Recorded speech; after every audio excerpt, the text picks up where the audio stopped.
All right, Richard, welcome in. So just talking about some of the stuff with clubs. So like we were saying, they have these, men's and ladies all in one sets, right, of golf, right, where, they have, you can get like a set of clubs for, some of them are, a whole set with a bag included that you can get sometimes for like, I don't know, sometimes they're like $300. This one's $639. There's one, 400 bucks. You got a whole set, right? That's one way to go. Or look, 166 at Walmart. There you go. But see, this is a set you would only want to have for like 6 months or a year because it's not a very good quality set. But hey, you got a set you could play with. So I mean, for $170, not a bad deal. Was normally $239. See, right?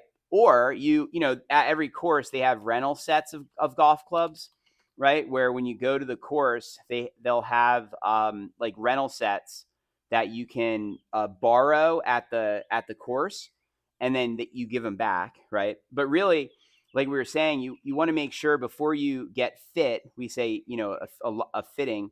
We want to make sure that your swing is good and you're doing what's called swinging, on plane, where when you're swinging, the club is going around you on plane. So like an on plane swing, let's see, would be like, let's see.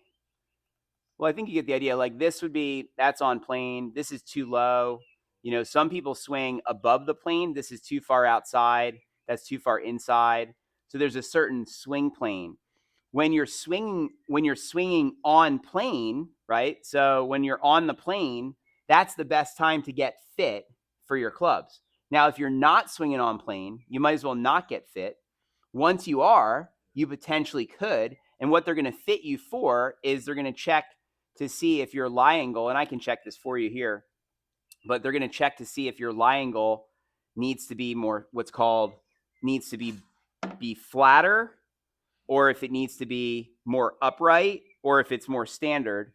And then once you figure out your lie angle, the next thing you have to determine is what shaft flex you're going to get. And the shaft flex is decided by your club head speed. So basically, if you have like, for example, let's see, there's let me see here, club head speed chart for shafts. Here we go. That would be better. There it is. So, oh, this one's small. Oh, there we go. Perfect. So, like, if your club head speed with your 6-iron is 75 to 83 miles per hour, then you're in a regular flex shaft. If you're swinging your 6-iron at 84 to 91 miles an hour, you're in stiff flex. If you're like me and you're over 92 miles an hour, extra stiff. And so once your club head speed is determined, you can then order the shaft flex correctly. Because when you order a set of clubs, there's two things that you can modify, which is really the lie angle and the club head speed, right? And so now here's the thing. If you're working on your form and let's say you expect that your club head speed may increase, then it's also better to wait until, or if you're anxious to get clubs, know that like you're not maybe at your max speed, and get a club that you could grow into, we say, right? But that's up to you to decide all those things. But I thought this may help. Just so you know, it's the shaft flex and the lie angle that are most important for fitting if you're going to go fitting.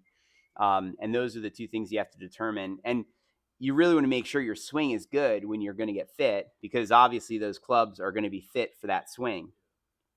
What about the length of the shaft? That's standard. Standard length most of the time. Yeah, good question. So on the length of the shaft, here's what's funny. A lot of shorter players come in and they think that they need shorter clubs.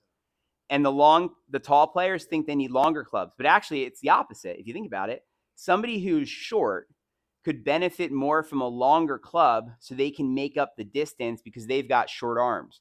Somebody who's tall usually has long arms. They could benefit more from a shorter club because they have more control then. Because when they have a long club and they got long arms, well, now they got a lot to deal with. You see what I'm saying? But most people, I would say, with the length of the club, standard, I would go with standard for a while and just see how that goes. Mine are a half-inch long. um, that's actually something that I like it longer because I can manage it and I get a little bit more distance. So I do it to get a little bit more distance because the longer the club, the more speed you can create, right? I would go against going shorter unless you're a junior golfer, or in turn, because when you're a junior golfer, you definitely need short clubs because you're so small. But that's what I think about the shaft length. But I'm happy to consult you on this. When you decide that you think you're ready to get a set, just talk to me about it.